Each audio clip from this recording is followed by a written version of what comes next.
کیا مطلب؟ مطلب یہ کہ انسان ہے اور گناہ نہ ہو، ایسا ہو ہی نہیں سکتا۔ جس سے گناہ نہیں ہو سکتا وہ کون ہے؟ فرشتے۔ اللہ نے انہیں کہہ دیا ہے جو آرڈر جتنا دیا گیا اتنا ہی وہ کریں گے۔ انہیں اللہ نے کہہ دیا نماز پڑھنا ہے مثال کے طور پر، اب وہ ہمیشہ نماز ہی پڑھ رہے، سجدے میں پڑے رہنا ہے تو اب وہ ہمیشہ سجدے میں، وہ ہٹیں گے نہیں۔ تو یہ ہے فرشتے جن سے گناہ نہیں ہوتے۔ لیکن جو انسان بھی یہ کہتا ہے، جو شخص بھی یہ کہتا ہے کہ میں انسان ہوں، تو اس سے گناہ ہوں گے ہی ہوں گے، ایسا ہو ہی نہیں سکتا گناہ نہ ہو۔ لیکن اللہ کے رسول صلی اللہ علیہ وسلم نے ایک چیز بتائی، گناہ تو ہوں گے، وَخَيْرُ الْخَطَّائِينَ التَّوَّابُونَ، بہترین خطا کار، بہترین گناہ گار وہ انسان ہے جو توبہ کر لے۔ ہم پہلی چیز تو جانتے کہ گناہ ہو رہے ہاں ہوں گے۔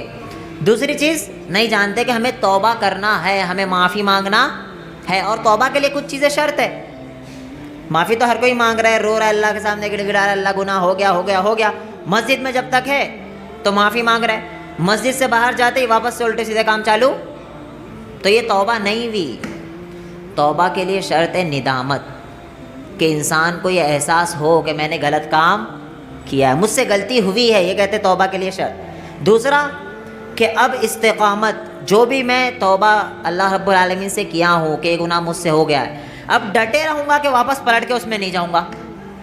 مثال کے طور پر آپ سے گناہ ہو جاتا ہے، فطرت انسان کی یہاں پر خصوصی کہ گالی دے ہی دیتے ہو آپ، بغیر گالی کے ہم اور آپ جے ہی نہیں سکتے، دے ہی دیتے گالی، فطرت ہے۔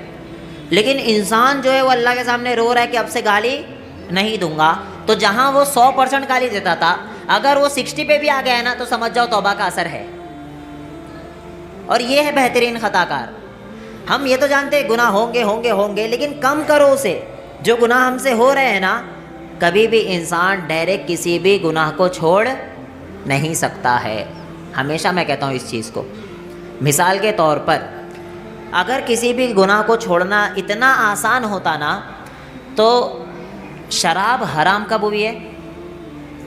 مدینہ میں۔ اور اسلام یعنی اللہ کے رسول صلی اللہ علیہ وسلم کو نبی بنایا کب گیا ہے؟ نبی ڈکلیئر کب کیا گیا ہے؟ مکہ ہی میں۔ اور مکہ میں کتنا سال رہے اللہ کے رسول؟ 13 سال۔ صحیح کہا ہے آپ نے، 13 سال اللہ کے رسول صلی اللہ علیہ وسلم مکہ میں رہے۔ 13 سال تک جب شراب بری چیز تھی، جب شراب سے انسان اپنا ہوش کھو دیتا ہے اور نقصانات زیادہ تھے، اس کے باوجود اللہ نے 13 سال تک یہ کیوں نہیں کہا کہ شراب حرام ہے؟ بہت گہرائی ہے۔ شراب سے انسان کا ذہن بھٹکتا ہے نہیں بھٹکتا؟ اس کے گھر میں اس کی ماں بہن ہی سیف ہوتی ہے نہیں ہوتی؟ نہیں ہوتی ہے سیف، ٹینشن میں ہوتی ہے جو شراب پی گاتا ہے، شرابی جو انسان ہوتا ہے۔ جب اتنا بڑا نقصان تھا، وَإِثْمُهُمَا أَكْبَرُ مِن نَفْعِهِمَا، جب اکبر نقصان تھا، سب سے بڑا نقصان تھا اس میں، اس کے باوجود بھی اللہ نے اسے حرام کیوں نہیں کیا 13 سال تک؟ مطلب بتایا اللہ نے پہلے ذہن بنایا صحابہ کا۔ اللہ رب العالمین نے پہلے کیا کہہ دیا؟ لا تقربوا الصلاۃ وانتم سکارى، جب شراب پیو یا نشے کی حالت میں ہو تو نماز کے قریب مت آؤ۔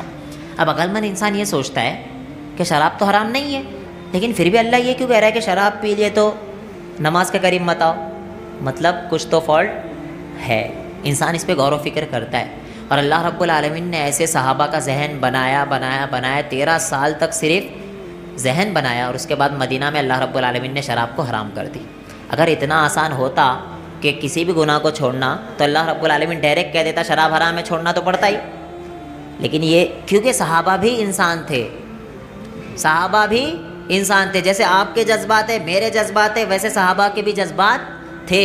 اگر اللہ رب العالمین اسباب کی دنیا میں ڈائریکٹ یہ ڈکلیئر کر دیتا کہ شراب حرام ہے، آج کے بعد سے شراب کو چھونا ہی نہیں ہے، تو جہاں عرب میں ہر چیز کے لیے شراب پیش کی جاتی تھی، ہر کام میں مہمانوں کو بھی کیا پیش کیا جاتا تھا؟ شراب پیش کی جاتی، اتنا عروج پہ شراب تھی۔ اگر اللہ رب العالمین ڈائریکٹ حرام کر دیتا تو یہ ہو سکتا تھا کہ صحابہ اسے ایکسیپٹ نہ کر پائے، تو اللہ نے انہیں ٹرین کیا۔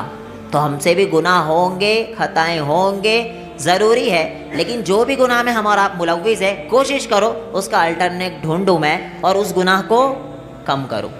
100% میں سے 50 پہ آؤ، پہلے 50 سے 40 پہ آؤ، 40 سے 30 پہ آؤ، 30 سے 20 پہ آؤ، 20 سے 10 پہ آؤ، ایسے کر کے انشاءاللہ چھٹ جائے گا۔